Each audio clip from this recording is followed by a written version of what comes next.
Let's get Jonathan Jones in here, and let's start with the first game we know about, and it's the first of two games between Patrick Mahomes and Justin Herbert, kicking off Week 2 Thursday night in Kansas City.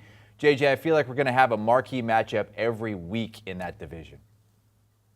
Yeah, I think you're right. It is most definitely the best and most competitive, toughest division in football, that AFC West. And yeah, I looked forward to the Chiefs-Chargers games about this time last year, believing in what Brandon Staley and Justin Herbert were building out there, and so it's no different this season. You go back to their meeting at the beginning of last year, I think it was Week 3, and there were 3 lead changes in the fourth quarter of that game that the Chargers ultimately won. And then fast forward to December when the Chiefs traveled to Los Angeles. We were at that game that went into overtime, and the Chiefs doing what they do best and making that comeback there in the fourth quarter and then winning the game in overtime. So yeah, how's Khalil Mack going to be working with Bosa over there? And is J.C. Jackson still the ball hawk that he was in New England? And how's he going to work in Brandon Staley's defense? And also, Tyreek Hill. He had over 200 receiving yards in those 2 games against the Chargers last season. No Tyreek Hill.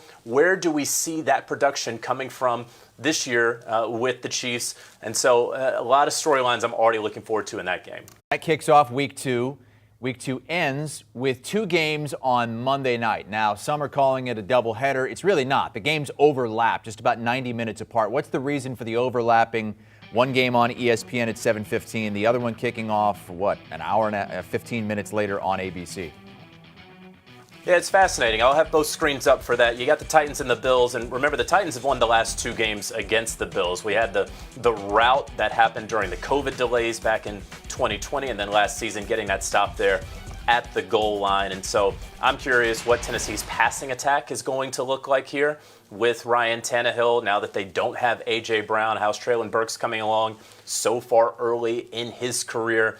Is Robert Woods fully healthy and ready to contribute to this Titans team? And then you look at the Eagles and the Vikings. I'm fascinated by the Vikings defense under Ed Donatel, that 3-4 scheme and switch that they have made there.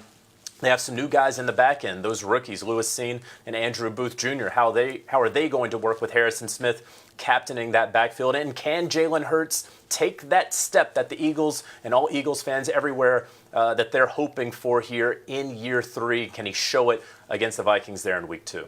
We also have a record-tying 5 international games highlighted by the NFL's first trip to Germany. Why is it, JJ, it always seems like the worst franchises get shipped off to London, like the Jags seem to play every time they're in London? They're doing it again this season against the Broncos. We do have the Packers in London this season. We do have the Vikings in London. But how about the Bucs and Tom Brady going to Munich?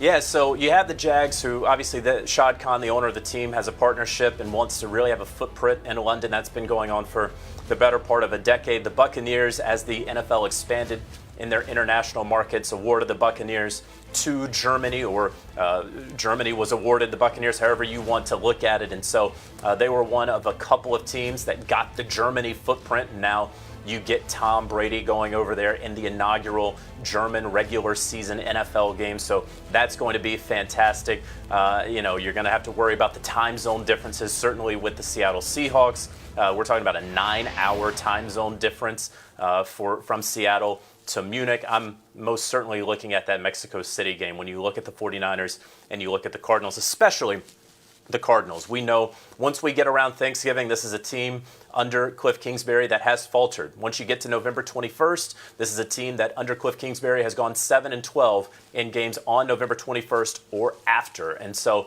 that's what I'm going to be looking at in this one. It's not necessarily what's Trey Lance looking like. It's so difficult to project what that's going to be. One thing that we do know, though, is that the Arizona Cardinals, they start slipping right around Thanksgiving. And so is that going to continue this season for the Arizona Cardinals? Yeah, will they turn into a pumpkin at midnight once again? Let's go to a Week 10 marquee matchup between the Cowboys and Packers.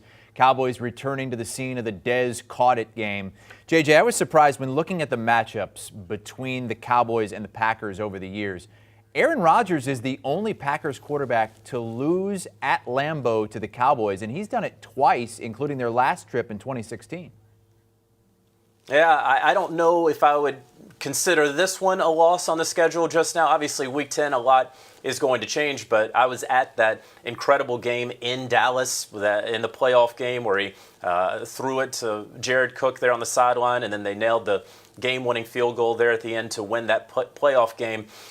Listen, this is a Packers team that has won 13 games in each of the past 3 seasons, a Packers team that I think is going to look even different in Week 10 than they do today because, Chris, realize this. The trade deadline is going to take place around Week 8 or Week 9. We have seen a trade deadline in the NFL that has gotten more drama around it in each successive year. And you have a Green Bay Packers team that they know that the window is closing with Aaron Rodgers. No matter what contract he signed this offseason, the fact of the matter is at any point, Aaron Rodgers could pull the plug and be done playing football or be done playing football in Green Bay. And so they need to be aggressive. And so you have a Cowboys team that has lost a lot in free agency. When you look at the pass rush, when you look at the little compensation they got back for Amari Cooper. And so I could see both of these teams making very big, splashy moves at the trade deadline, which should take place about a week or 2 before this Mike McCarthy revenge game.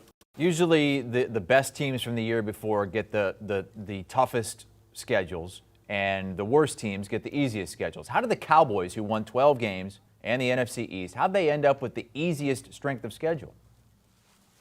Yeah, so they got the NFC North and they got the AFC South. So I get it, right? This is a matchup where you get the NFC North teams and, yeah, you're afraid of the Green Bay Packers, but who else are you necessarily afraid of? You get the AFC South as a division that nobody really pays a lot of attention to. I was a little surprised by that. I would say when you look at the strength of schedule, yeah, you look at last year's teams, but really you should be projecting into this year. And I look at the Cowboys schedule and I see that they have the Colts, they have the Titans, and the Packers. Are the Cowboys going to be favored in 2 of those games? I'm not entirely sure. You look elsewhere on their schedule, they have the Bengals, the Bucks, and the Rams. Again, are they going to be favored in 2 of those games? Not entirely sure. So yeah, they can beat up on the Bears, they can beat up on the Lions, on the Jaguars, on the Texans, no doubt. But if you're projecting what these teams are actually going to be this upcoming year rather than what they were last year, I don't know that I would give them the easiest strength of schedule. The team with the hardest strength of schedule makes sense. The defending champion Rams, they have to play the AFC West matchup with Russ and the Broncos. And JJ, it's Christmas Day on CBS and Nickelodeon. Yes, so, heavy is the head that wears the crown. It is the way that it should be. The Rams should have a difficult schedule ahead. You mentioned it. They play the AFC West. Not only do they play the toughest division in football, they are in the second toughest division in football, of course. And so that's what really matters. But they also are matched up against the NFC South. And we don't really know what the Saints are going to be.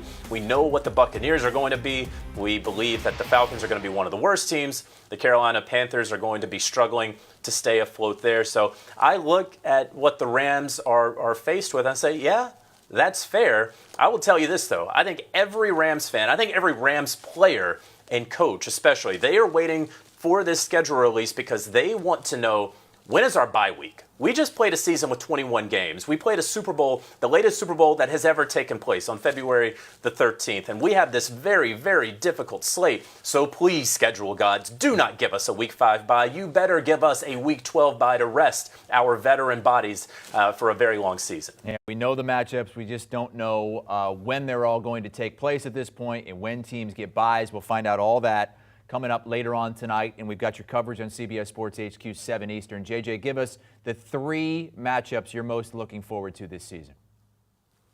Okay, well, I'm going to start off number 1, and we're going to go with the Bills at the Chiefs. We talked about it in the opening, of course, but it's Bills at Chiefs. And listen, Josh Allen, because the Bills are the away team, they get to call the coin toss. That's what I'm looking for, okay? I care about the game. I care about the 4 quarters, but whoever has this game, whatever network has this game, and hopefully it's us, we pay attention to the coin toss. We show it live because I want to hear Josh Allen call heads or tails, and I want to see the reaction at Arrowhead when he wins or loses. Next up, of course, is the Chiefs and the Buccaneers returning to the scene of the crime. The Chiefs are from that walloping in the Super Bowl a couple of years ago. And then finally, of course, the Rams and the Buccaneers. The Rams have handed out L's to Tom Brady's Bucs each of the past 3 times. He's 0-3 against them. Is that going to continue? Very excited to see that game take place. So those are my top three teams.